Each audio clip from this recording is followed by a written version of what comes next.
है एक बार फिर आपकी ये कहते हुए पिटीशन फाइल शिक्षक एवं शिक्षा साथियों, स्वागत है एक बार फिर आपके अपने YouTube चैनल एजुकेशनल फैक्ट 2.0 पर।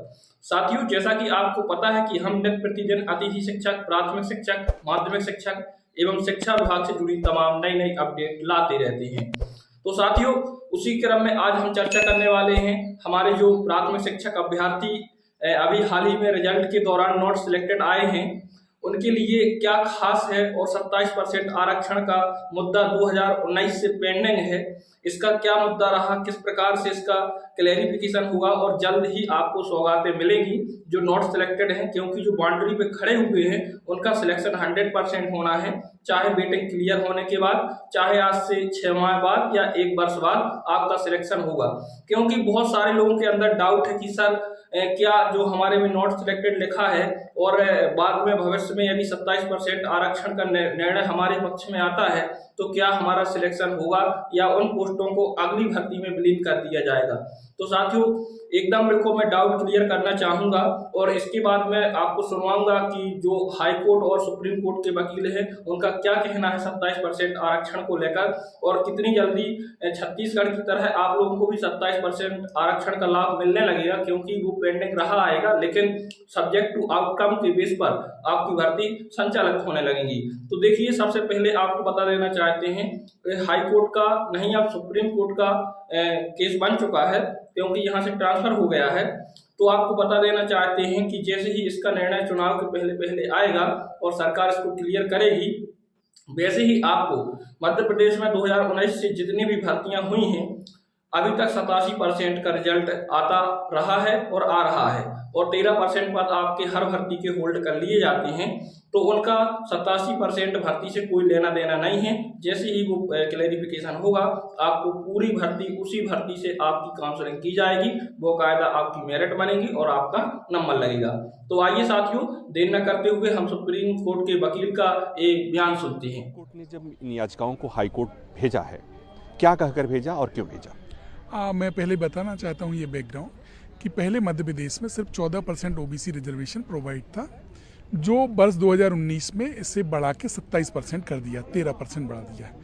तो यह कहते हुए पिटीशन फाइल की गई कि ये बढ़ा हुआ रिजर्वेशन ये लिमिटेशन ब्रेक करता है 50% की। इसके लेके हाई कोर्ट ने एक इंटरिम ऑर्डर पास किया ऑर्डिनेंस के, उसमें लिमिटेड की जो बढ़ा हुआ रिजर्वेशन है वो पीजी काउंसलिंग के में ना दिया जाए। उसी ऑर्डर को कंटिन्यू चल रहा था। जब डे टू डे की हियरिंग जब हुई मध्य प्रदेश हाई कोर्ट ने स्टार्ट की, तो मध्य प्रदेश सरकार के द्वारा ट्रांसफर पिटीशन फाइल करते हुए यहाँ पे मामले को लाया है। ठीक विधानसभा इलेक्शन के पहले मामला यहाँ पे ट्रांसफर भी हो जाता है, इस पर हियरिंग भी होती है और लोगों के सिलेक्शन भी होते जाते हैं। सिलेक्शन हो रहे हैं और सिर्फ 100% पोस्ट पे एडवर्टीजमेंट निकलता है। बाद में जब सिलेक्शन हो जाता है तो सिर्फ 87% वैकेंसी 87% वैकेंसी को ही फिलअप किया जाता है। बाकी जो 13% पोस्ट रहती हैं, 13% पोस्ट पे ओबीसी वर्ग के लिए और 13% पोस्ट जनरल कैटेगरी के लिए रिजर्व कर दी जाती है। वो ये पिछले तक 7 साल से ऐसा हो रहा है। तो लगभग 50,000 से ऊपर से लोग जो ऑलरेडी सिलेक्टेड हैं, सिर्फ अपॉइंटमेंट रुके हुए थे, सिर्फ इस आस में कि ये जो इशू डिसाइड होगा तो उनका नियुक्ति पत्र मिलेगा, चाहे वो ओबीसी कैटेगरी को या जनरल कैटेगरी को। इसमें नुकसान ये हो रहा था कि वो जो पहले जो 25-26 साल में जो सिलेक्ट हो गए वो आज उनकी स्थिति, कुछ लोग तो ओवर एज हो गए और कुछ लोगों की जो शादियाँ सिलेक्शन के बाद शादी हो गई कि भाई Madhya Pradesh public service commission में बच्चा निकल गया, डीएसपी बनेगा, डिप्टी कलेक्टर बनेगा और 6-6, 7-7 साल से वो ऑलरेडी बैठा हुआ था। तो ये एक पिक्युलर सिचुएशन एरोज हो गई। हम लोगों ने कल भी इसकी सुनवाई हुई थी, हम लोगों ने बताया कि स्थिति बहुत डेंजरस है, काफ़ी लोग प्रभावित हैं। मध्य प्रदेश में 52% पॉपुलेशन है। मध्य प्रदेश में एकदम ये is a sensitive issue, everyone is connected. पर सुप्रीम कोर्ट ने कहा चूंकि छत्तीसगढ़ का मामले में ऑलरेडी हाई कोर्ट के एक ऑर्डर है, we will examine that, but Madhya Pradesh high court के द्वारा कोई भी ऐसा जजमेंट नहीं है और इसकी एक्ट की वैलिडिटी अभी चेक नहीं हुई है, तो इसको हम रिमाइंड बैक करेंगे। मगर हम एक बैलेंसिंग एक्ट करेंगे कि जो छत्तीसगढ़ में एक्ट को सेटिसाइड होने के बाद भी बढ़ा हुआ रिजर्वेशन मिल रहा है, पर मध्य प्रदेश हाई कोर्ट के द्वारा अभी तक किसी तरीके का स्टे नहीं था, ना सुप्रीम कोर्ट के।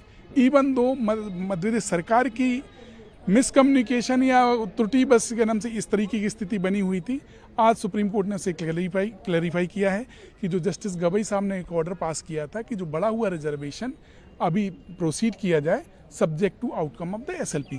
सेम चीज व्यवस्था हाई कोर्ट के लिए कहा है कि जो बढ़ा हुआ रिजर्वेशन किया जाए subject to outcome of writ petition.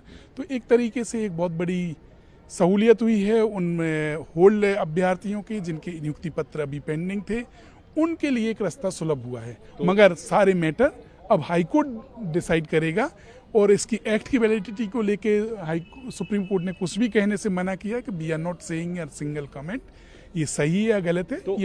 तो अब जो भी होगा हाई कोर्ट से होगा। High court will be decide the validity of the act. अब इससे एक बात बताइए कि जो लोग जिनका सिलेक्शन हो गया था और इसकी वजह से ये हाई कोर्ट सुप्रीम कोर्ट में पेंडिंग होने की वजह से जो लोग होल्ड पे थे, उनको कैसे तत्काल मिल जाएगा? वो तो हाई कोर्ट जब तक तय नहीं करेगा तब तक। सुप्रीम कोर्ट ने ऑलरेडी ही एक इंटरिम ऑर्डर पास किया था छत्तीसगढ़ स्टेट को लेके कि जो बढ़ा हुआ रिजर्वेशन है वो दे सकते हैं subject to outcome of the SLP. Same व्यवस्था in view of that directions, in view of that, in the light of that order they are disposing of this the transfer petition and all that. High court में मामले की सुनवाई होने के पहले भी इनके अपॉइंटमेंट हो सकता है? बिल्कुल हो सकते हैं। ये सरकार की सरकार के ऊपर छोड़ा है और सरकार से भी बोला है कि ये जो इतना ही जो हीला हवाली हुई है, जितने लेट लतीफ़ी हुई है, इसके लिए सरकार जिम्मेदार है। कभी आप हाई कोर्ट में जब already day to day hearing हो रही थी तो आप सुप्रीम कोर्ट क्यों लेके आए? जब ये मामला दोनों में डिफरेंस है, वहाँ पे बढ़ा हुआ रिजर्वेशन एसटी कैटेगरी का था, यहाँ ओबीसी कैटेगरी था, और वहाँ की भौगोलिक स्थिति डिफरेंट है, मध्य प्रदेश की अब डिफरेंट है, तो अलग अलग परिस्थिति। तो ये कब से मामला अदालतों में पेंडिंग है, हाई कोर्ट से और सुप्रीम कोर्ट? पिछले 7 साल से मार्च 2019 से ये मामला पेंडिंग है, और ओबीसी और चाहे वो जनरल कैटेगरी दोनों अभ्यर्थी सिलेक्शन होने के बाद भी अपॉइंटमेंट के लिए रुके हुए हैं 7 साल। और ये हाई कोर्ट में आपको क्या लगता है कितने समय में इसका निस्तारण? हाई कोर्ट के लिए डायरेक्शन दिया है कि ये एक्सपीडाइटली है